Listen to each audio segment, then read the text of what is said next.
Hello and welcome to another episode of Disney Movie Investigation. If this is your first time watching, welcome to the show. In each episode, we take a look at a movie that is featured on Disney+. On this episode, we are going back to the 80s when we take a look at the Flight of the Navigator. And stay tuned for our bonus story as we take a look at the history of Goofy's Sky School. And if you are enjoying these episodes, I do ask that you please hit that subscribe button. That way you'll be notified with each new episode. Now, sit back and enjoy this episode of Disney Movie Investigation. So, like I said, today we're covering Flight of the Navigator. This movie was released on August 1st, 1986, and it was directed by Randall Kessler.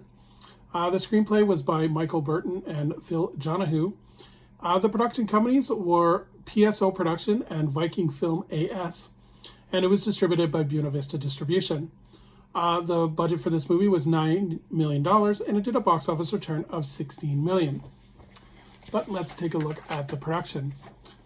So some of the scenes of the ship for this movie were animated by CGI, and the company that did this is the Omnis Computer Animation, and this was actually the first film to use reflection mapping that would create realistic reflections on the simulated chrome surfacing. Other shots of the ship were a combination of stop-motion animation and miniatures. So the film itself was shot in Fort Lauderdale and Norway, and that is the reason that it is a co-production between Disney and Viking Film.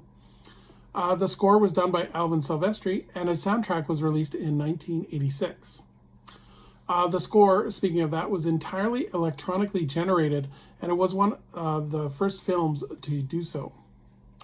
So in terms of the cast, we have Joey Kramer, who plays David Scott Freeman, Veronica Cartwright, who plays Helen Freeman, Cliff DeYoung, who plays Bill Freeman, Sarah Jessica Parker plays Caroline McAdams, Matt Adler plays Jeff Friedman, Howard Hesseman plays Dr. Louis Faraday, and Paul Rubens provides the voice of Max. So in terms of the plot, David Freeman lived in 1978 with his family, but suddenly he finds himself in 1986 without aging a day. His family is surprised by his return after being missing for so long. At the NASA base, he connects with a spaceship as its new navigator, and he goes on a fantastic journey.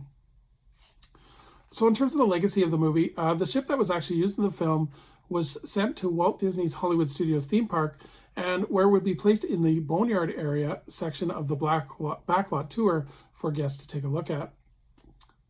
In May of 2021, independent filmmaker Alan McConaughey made a documentary about the film and explained the visual effects used in the film. And finally, in September of 2021, it was announced that Disney planned on remaking the film with Bryce Dallas Howard as the director, and the story would actually be changed this time to have a female protagonist. As of right now, there is no further news on that. So in terms of recommending the movie, this movie for me screams 80s with a combination of the music as well as some of the humor and the filmmaking style as well. I enjoy the comedy of Paul Rubens in it. I think he did a really good job as the voice of Max. Where this unfortunately falls short for me is that there's not really a lot of tension throughout the movie, as it's through the story arc. It's not building any kind of like, are you rooting for Max or are you not rooting for Max? The events just happen. So my one downfall of it is the storyline is quite generic and kind of borderline boring. But it is worth checking out, especially this is the period of the 80s where Disney was in a great transition period towards the Disney Renaissance. So interesting movie to check out. So as we move on to our bonus story, we're going to take a look at the history of Goofy's Sky School. This is a steel wild mouse roller coaster in Paradise Garden section of California Adventure in Disneyland.